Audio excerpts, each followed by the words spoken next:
Good evening. My name is Jesus Lopez. Today I'm going to be discussing management diversity. This is what I wrote my paper on. Additionally, I want to thank Dr. McQueen for her facilitation. Thank you for the education. It's been great. I actually learned a lot. Thought I knew a lot already, but there's always more stuff that one can continue to learn. Lastly, this is my last class, so for the students who are in attendance, it goes fast. Seriously, I remember my first class being intimidated by fellow graduate students. So it does go fast. Again, so I'm going to be discussing management diversity. Next slide, please.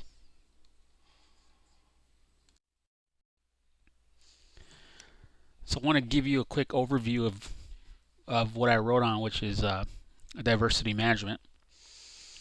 And before I can actually talk about that, I wanted to share what diversity is, and what it means to not just you, but I'm going to give you one of the modern concepts of diversity. The modern concept is it means understanding that each individual is unique and recognizing our individual differences. These can be along the dimensions of race, ethnicity, gender, sexual orientation, which are primary dimensions, right, which we learned in our texts. The secondary dimensions could be social economic status, age, physical abilities, religious beliefs, political beliefs, or other ideologies. So we learned this during the course of this of our course. Okay. So now we're now I'm going to talk about. I kind of gave you a brief overview of what diversity is. I mean that was just a quick overview. I understand. But now if I was a manager or a CEO of an organization and I was picked to run a diversity initiative, what would I do? So what I did is I actually wrote a big paper, and what I'm going to talk about are some of the things that I see that were applicable in this slide. I'm not going to share everything because it would be too massive. So I picked several little things that I could talk about. Like if I was the CDO, Chief Diversity Officer, these are some of the initiatives that I would personally implement according to work that was cited or our textbook. Okay, so first thing, let's get started. First thing I would do is incorporate a top-down strategy. And this is a commitment to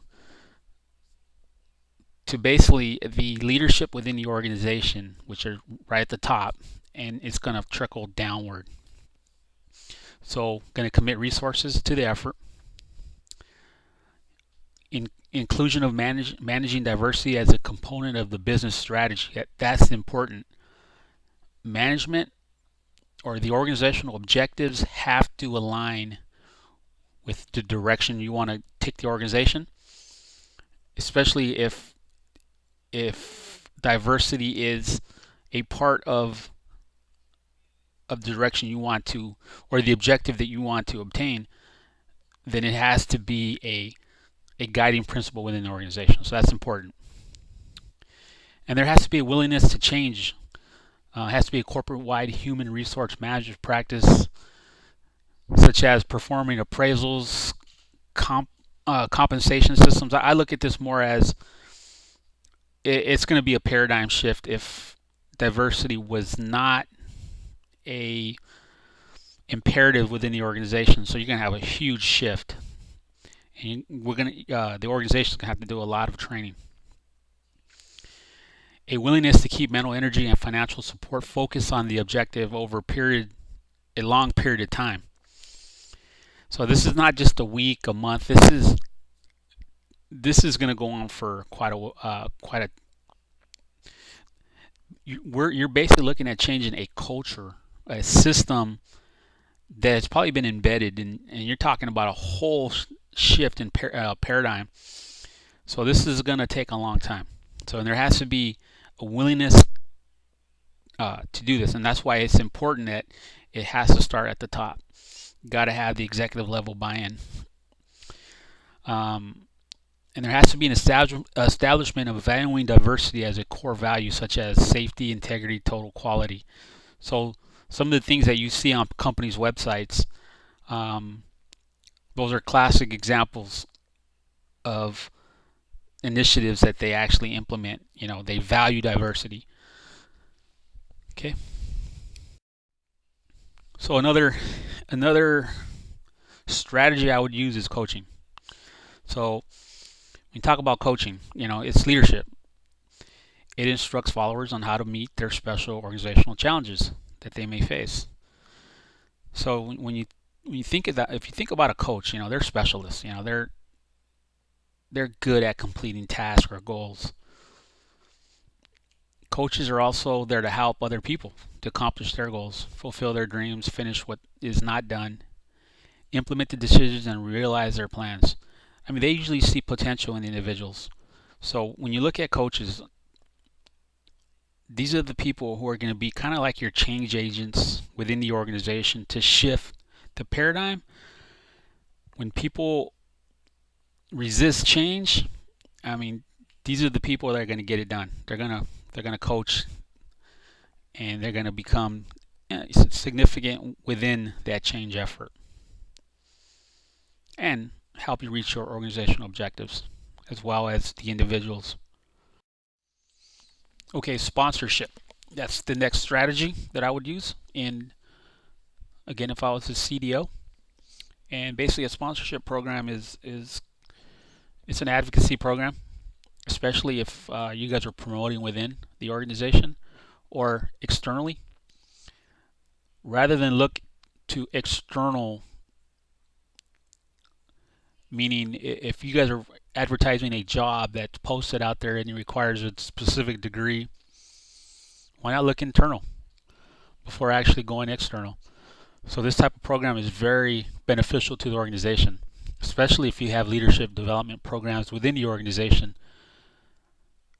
This is a way to actually promote within and basically vouch for specific skill sets within the organization. So if I was a senior manager and I had a protege who I'd been sponsoring, I've been grooming. He's going to leadership development courses. He just doesn't have a degree. This is ideally one of the best ways um, to basically advocate for that individual, and especially if he is a minority within the group. These are beneficial ways to actually get him promoted, and it's basically you're basically vouching for his talents. So this is a very effective way of promoting within, especially if they're a minority group.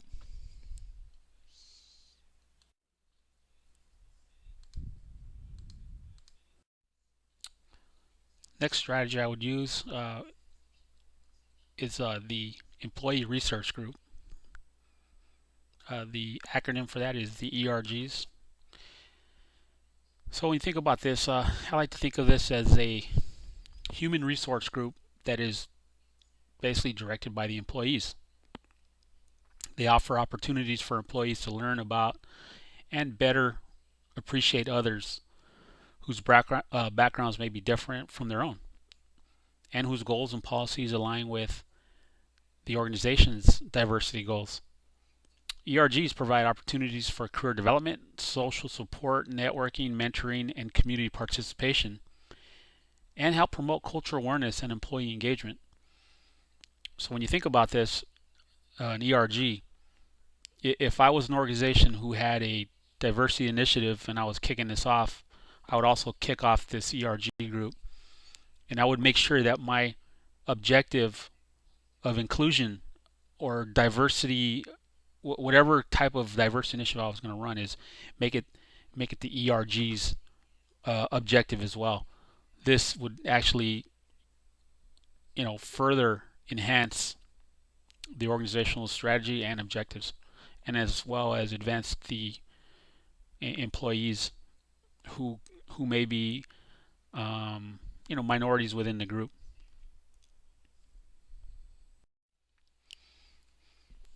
Next initiative I want to talk about, or the strategy, is the diversity recruitment, which is really important. So again, I'm the CDO, and I'm looking at the recruitment process, and I'm looking at, we already know that it adds value to the business. No brainer. Study after study suggests that. So another thing is to make it a reality. How do you do that? You got to tap in and retain a diverse pool of people, of top talent. HR professionals, your HR professionals must have certain qualities when they're out there recruiting. So they must understand the demographic groups in the workforce, not only in the United States, but in the sector, as well as the cities or the states that they're in as well. So really, your goal always should match the demographics of where you're working. Not ideally, I mean, just you guys, the organization should have a goal, and we should the HR professionals should try to attain those goals. We need to educate the staff. Our recruitment staff needs to know how to, what are the best practices on recruiting, not only the staff in the HR, but also the organization. So we're going to kick off an initiative. Again, we're looking at the culture. We're shifting gears and we're going in a new direction. So education and training development needs to be there as well. We need to ensure that the majority group that are within the organization are not marginalized. It's not their fault. So we have a shift, and we're going to move forward. We need to learn how to work efficiently through interviews, working with diverse groups. I'm not saying lower the standard, but understand the groups. If they're it could be a millennial, it could be a wide range of things. We're just going to have to learn how to effectively interview for a diverse group of people, not just one group. We're going to have to build long-term relationships with minority organizations, either internal or external of the organization. So if there's events out there, culture awareness programs, or community involvement, the organization is going to have to invest, as well as the people. So this is probably the toughest thing is change the culture, not just the people. So when I look at that, is people tend to eat anything. They trump everything. So you could have the best plan in the world, but the people will, if you don't change the people, then you're not going to be able to change the culture. So we're going to have to win the people over, and as well move your organization into the direction you want to go into through the people. So you're going to have to manage that effectively. So that's where a lot of education is going to come in. Change agents are going to be effective, and having a 8-step, I would say maybe even using Cotter's change plan to change the organization. That would be my recommendation. Also, become the employer of choice for a diverse workforce. So once this initiative kicks off, it's been going for a while,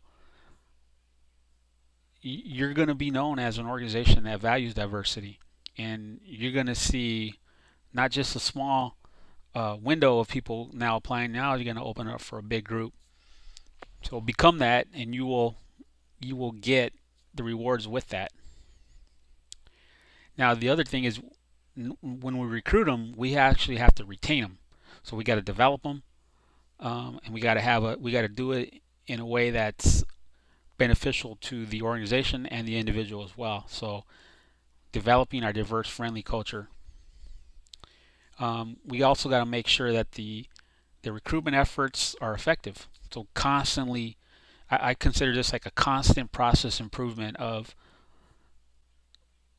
of doing the right thing all the time and looking at our effectiveness and learning from mistakes or uh, I wouldn't even say mistakes, but learning from the past and moving to the future with better practices, better business practices when it comes to recruitment. And we need to foster a sensitive work environment, not just a gentler, kinder workforce, but a more professional and a more educated workforce that's culturally sensitive. Now, I know that sounds for a lot of people that's a huge turnoff, and I'm not talking to you, Eric.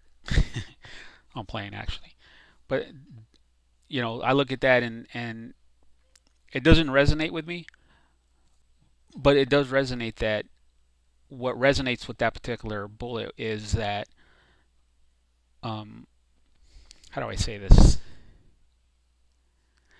I wouldn't even say politically correct. I'm just saying a culture of business and professionalism. That's what I would rather much work in an environment like that.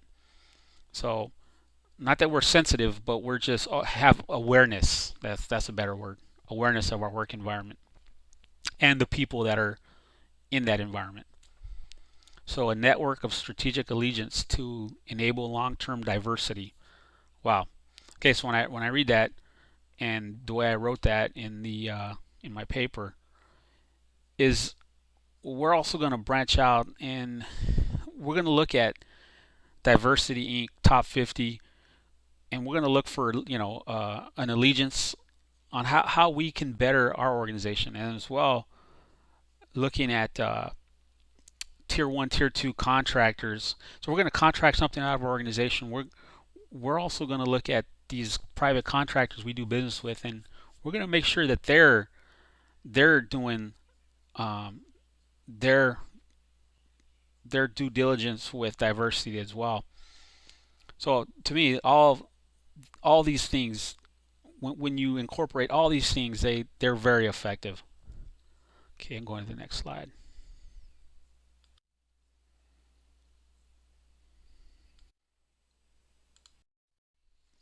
So another initiative that we often don't talk about, but we see a lot in some organizations, are the American Disability Act. So this act basically was signed into law in the 1990s, and it allowed basically corporations to further tap into an employable sector. It basically didn't allow the discrimination of people with disabilities. Um, that's pretty much that in a nutshell. So it's and if you been in the federal government a while, you will understand that there are some organizations that do have people, and not just the federal government, but across the United States, there are people who are disabled who can still continue to work. Currently, in the United States, there are 5.4 million jobs that are open, and that's out of as of April 2015. That was according to the Business of Labor Statistics. So there's a lot of jobs available, and two-thirds of unemployed people with disabilities would actually prefer to be working. So that's a demographic group that is basically is untapped, and there are a lot of people who are disabled who are have PhDs, but because there's not access, they're not able to apply for these particular jobs that have openings.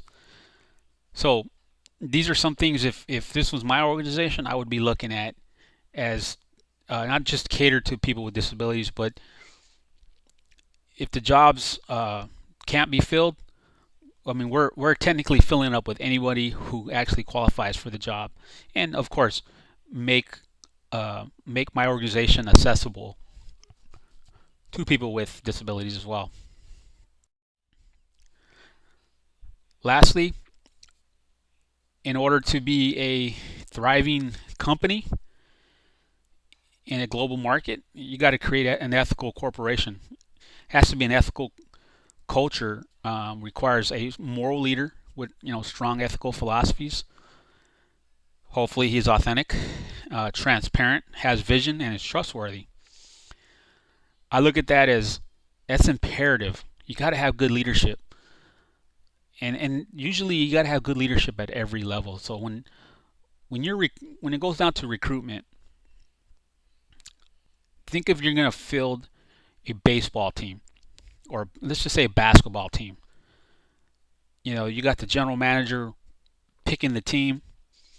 Are we just trying to fill holes, or are we trying to get the best players as possible? Okay, so let's not think of diversity as just plugging holes or having tokens within the organization to say that we have, you know, different color Skittles. No, it's to field the best available team as possible.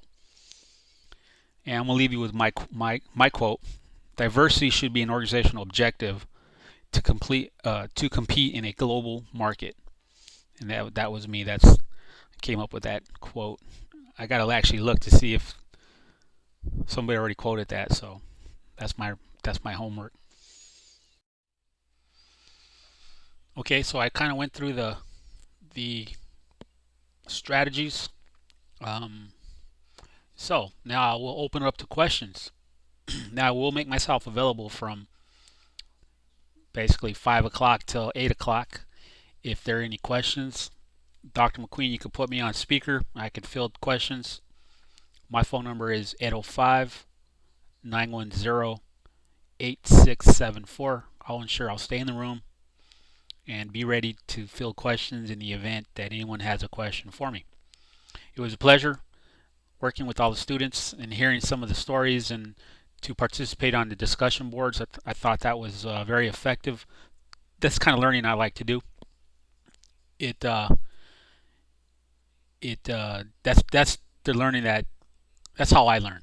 I like to read other people's writings and see how they interpret things. So it reinforces learning for me. With that being said, thank you, and I am done.